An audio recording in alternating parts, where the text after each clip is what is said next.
국내 코로나 위중증 환자 수가 지난해 3월 이후 약 500일 만에 최다를 기록했습니다. 장기간 이어진 네 자릿수 확진 탓에 병상 부족 역시 현실화되고 있죠. 그리고 조금 전에 저도 얘기했지만 부산대가 조국 전 장관의 딸 조민 씨의 의학전문대학원 입학 취소 결정을 발표했습니다. 입시 비리 의혹이 불거진 지 약 2년 만인데요. 정치권의 후폭풍 역시 거센 상황입니다. 관련 소식을 신체커가 정리했습니다. 네, 정치부의 시작을 알리는 뉴스픽5. 오늘도 준비한 소식이 많습니다. 바로 가볼까요? 자, 오늘의 픽은요. 위중증 최고치, 조국 딸 입학 취소, 아프간인 특별 체류 검토, 월성 원전 첫 재판과 육해공 전부 다로 꼽았습니다. 자, 첫 번째 코로나 소식 전에 먼저 날씨 상황 짚어보겠습니다. 제12호 태풍 오마이스가 어젯밤 제주 동쪽을 지나 영남 내륙을 관통한 뒤 오늘 새벽 포항 앞바다로 빠져나갔습니다. 크기는 작았지만 천둥 번개를 동반한 거센 비바람을 몰고 왔죠. 다치는 사람이 나오지 않을까 걱정이 컸습니다. 인명피해는 없었습니까? 네, 아직까지 접수된 인명피해는 없습니다. 하지만 밤사이 위험한 순간들이 잇따랐습니다. 지금 나가는 영상을 보시면요. 어제 자정쯤 태풍이 상륙한 경남 고성의 모습입니다. 도로가 유실되고 또 주택이 침수되기도 했습니다. 지금까지 경남 지역에서 침수와 주택 파손 등 80건 넘는 피해가 접수됐습니다. 네, 그렇습니다. 부산 사상역 앞에 한 도로인데요. 길인지 강인지 모를 정도로 물이 차오르면서 차들이 갇혀 있습니다. 부산에는 시간당 최대 88mm의 물폭탄이 쏟아졌습니다. 자, 그리고 기장군에선 주민 30여 명이 긴급 대피했고 물에 잠긴 차량, 또 노래방에서 갇힌 사람들이 구조되기도 했습니다. 모아둔 소주병들이 이렇게 둥둥 떠다니는 모습도 보입니다. 이 태풍이 빠져나가면서 교통 통제는 대부분 풀렸지만 지금부턴 2차 장마입니다. 서해상에서 강한 비구름이 들어오면서 충청과 남부지방에는 곳에 따라 초속 20m의 강한 바람, 또 많은 비가 내리고 있습니다. 야외 임시로 설치된 남부 지역의 선별 진료소 중에는 안전상의 이유로 평소보다 조금 일찍 닫거나 운영을 중단한 경우도 있었는데요. 자, 그럼에도 불구하고 코로나 확진자 수는 좀처럼 줄어들지 않았습니다. 1,509명이 나왔습니다. 오늘 0시 기준 국내 발생 환자는 1,470명, 해외 유입 환자는 39명입니다. 어제 6분의 환자가 유명을 달리하셨습니다.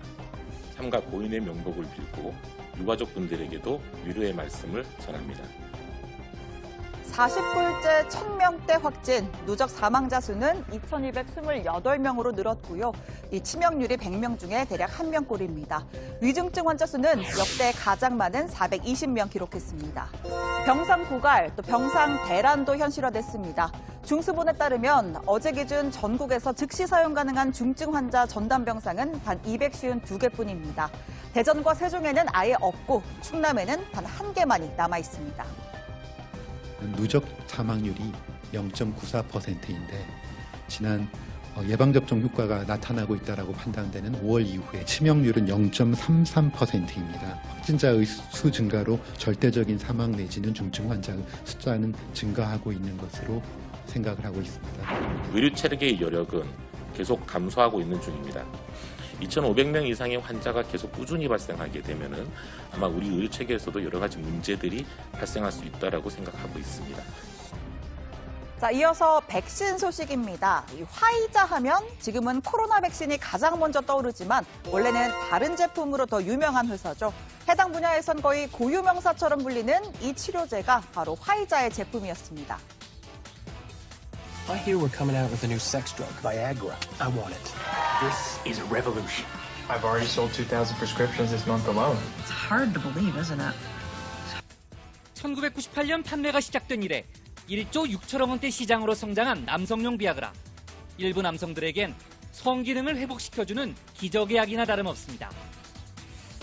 자, 그런데요, 이제는 주력 상품의 순위가 바뀔 듯합니다. 화이자의 코로나 백신이 미국 FDA의 정식 승인을 받았습니다. 어라, 승인이 나띠에 접종을 한 거 아닌가 궁금하실 수가 있습니다. 화이자 백신은 지난해 12월 코로나 비상 상황에 따라서 일단 긴급 승인을 먼저 받았고요. 이후에 9개월간의 절차를 밟아서 정식 승인까지 받게 된 겁니다. 앞으로 이 코로나 백신을 코머너티라는 상표명으로 마케팅을 할 계획입니다. First FDA-approved COVID-19 vaccine, the public can be confident that this vaccine meets the FDA's gold standards for safety, effectiveness, and manufacturing quality. 미국 바이든 대통령은 코로나19의 중대 이정표라면서 정부의 산하기관의 접종 의무화 조치를 서두르는 모습입니다. 미 국방부는 모든 군인에게 백신을 의무화하겠다고 했고 뉴욕시도 모든 공립학교 교직원에게 다음 달까지 접종 사실을 증빙하라고 했습니다. If you're one of the millions of Americans who said that they will not get the shot until it has full and final approval of the FDA, it has now happened. The moment you've been waiting for is here. It's time for you to go get your vaccination and get it today. 자, 두 번째 픽으로 가봅니다. 오늘 가장 뜨거운 뉴스였죠. 조국 딸 입학 취소입니다.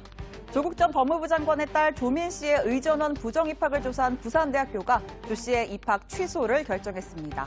이로써 지난해 취득한 의사 면허도 박탈될 것으로 보이는데요. 조 씨는 현재 서울 한일병원에서 인턴으로 근무하며 최근까지 의료 행위를 해온 것으로 알려졌습니다. 부산대학교의 결정은 다음과 같습니다. 대학 본부는 공정위의 자체 조사 결과서와 정경심 교수의 항소심 판결, 소관 부서의 의견을 종합적으로 검토한 결과 조민 졸업생의 2015학년도 의학전문대학원 입학을 취소하기로 결정하였습니다.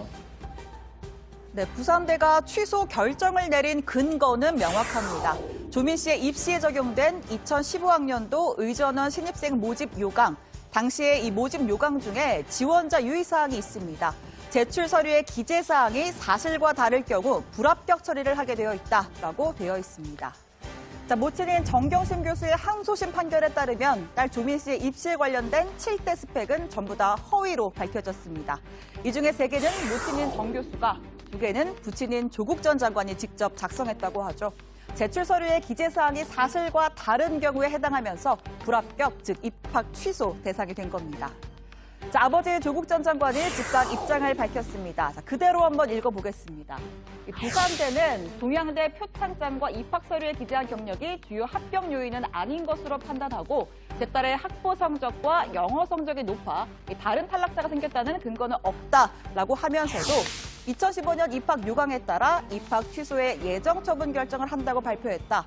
아버지로서 고통스럽지만 청문 절차에서 충실히 소명하겠다라고 했습니다. 자, 조 전 장관은 동양대 표창장 서류는 당락에 영향이 없었다라는 대목에 집중하는 듯 보입니다. 하지만 이건 사건의 본질과는 상관이 없는 대목이죠. 입학 취소의 근거는 동양대 표창장의 무게가 아니라 동양대 표창장을 비롯한 모든 서류를 위조했다는 그 자체에 있기 때문입니다. 자, 부산대는 또 대법원의 판결 전에 입학 취소 결정을 내린 것에 대해서 사실심의 최종심인 항소심 판결을 근거로 행정처분을 하더라도 무죄 추정의 원칙에서는 벗어나지 않는다고 덧붙였습니다. 다만 이번 부산대의 발표는 예비 행정처분이어서 조 씨 측의 소명 등 청문 절차를 거친 후에 최종적으로 취소가 결정됩니다. 약 2, 3개월가량 소요될 것으로 보이는데요. 대법원 판결이 뒤집히지 않는 한 유지가 될 전망입니다. 자, 이에 따라 조 씨의 의사 면허도 박탈될 것으로 보입니다. 의료법 5조에 따르면 의사 면허 취득 자격은 의대나 의학전문대학원을 졸업하고 학위를 받은 자로 명시가 되어 있기 때문입니다.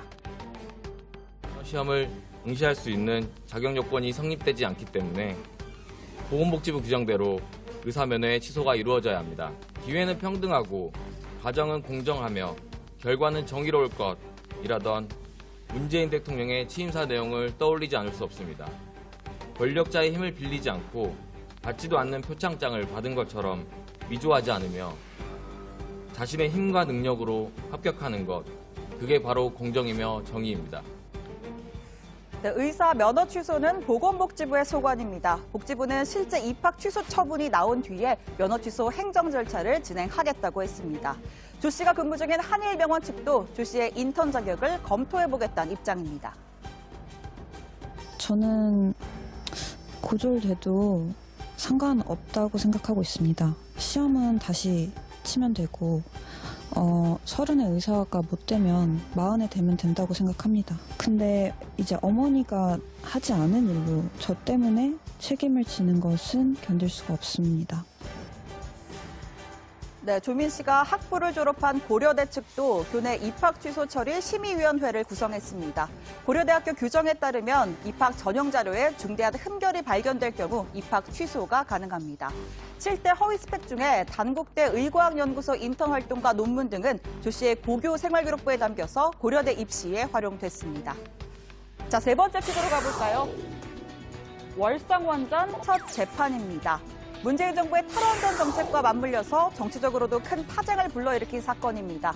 오늘 오후 2시 대전지법에서 월성원전 1호기 경제성 평가 결과를 조작한 혐의를 받고 있는 백운규 전 산업통상부 장관 등 3명에 대한 첫 재판이 열렸습니다.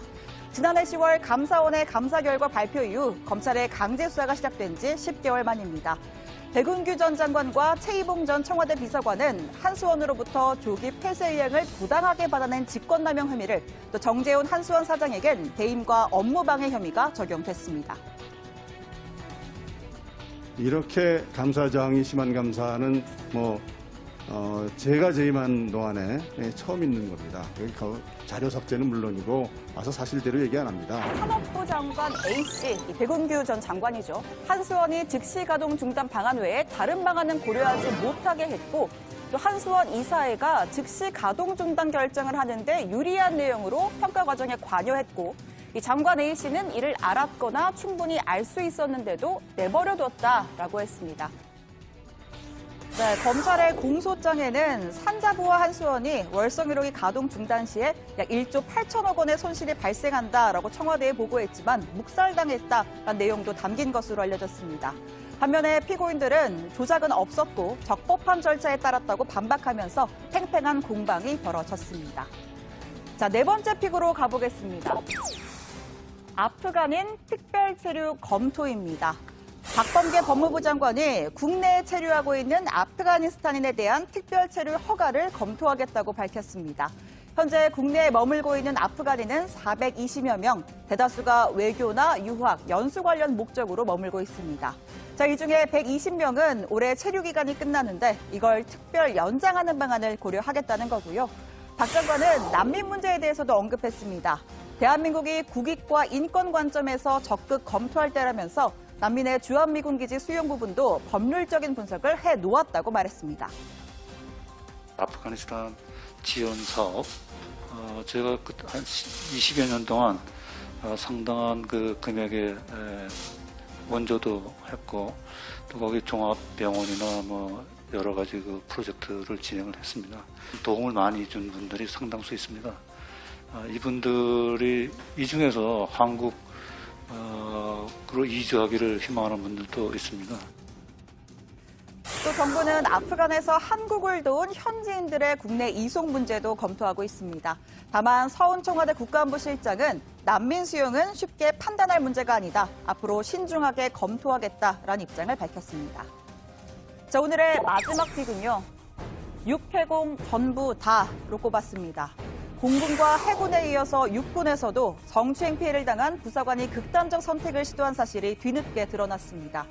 자, 지난해 4월 임관한 육군 A야사는 부대 배속 직후 상관인 B중사로부터 사귀자는 제의를 받고 거절한 뒤에 지속적인 스토킹과 성추행을 당했습니다. 4개월 뒤에 신고를 했고 가해자인 B중사는 징계 해임 처분을 받고 전역했는데요. 피해자인 A야사 측은 군 형법으로 다뤄야 할 사건을 일반 징계권으로 분류해서 가해자가 형사처벌 없이 전역한 것이 문제라고 주장했습니다. 사건 조사 과정에서 신고를 막으려는 회유 및 합의 종용이 있었고 적절한 분리 조치 또한 되지 않았다. 다양한 2차 가해가 있었고 결국 부대 전출을 택했지만 나아지지 않았다. 건강했던 동생은 1년이 넘도록 고통 속에 있고 수차례 극단적 선택 시도 끝에 정신병원에 입원 중이다. 또 가해자가 한 명이 아닌 여럿이었다고 주장했습니다. 특정 인물과의 교제를 지시하는 간부, 자는 동생을 몰래 촬영하고 단체방에 유포한 간부, 또 진술서를 보여달라거나 강압적인 술자리 혹은 폭행을 가한 간부까지 주변이 온통 가해자였다라고 했습니다. 이 사건이 발생한 건 작년이지만 피해자 측은 공군 성추행 피해자 사망 사건을 계기로 진행된 국방부의 특별 신고기관에 해당 사건을 재차 신고한 것으로 알려졌습니다. 자, 여러분은 어떤 뉴스를 오늘의 원픽으로 꼽으셨나요? 들어가서 더 이야기해보겠습니다. 뉴스픽5였습니다.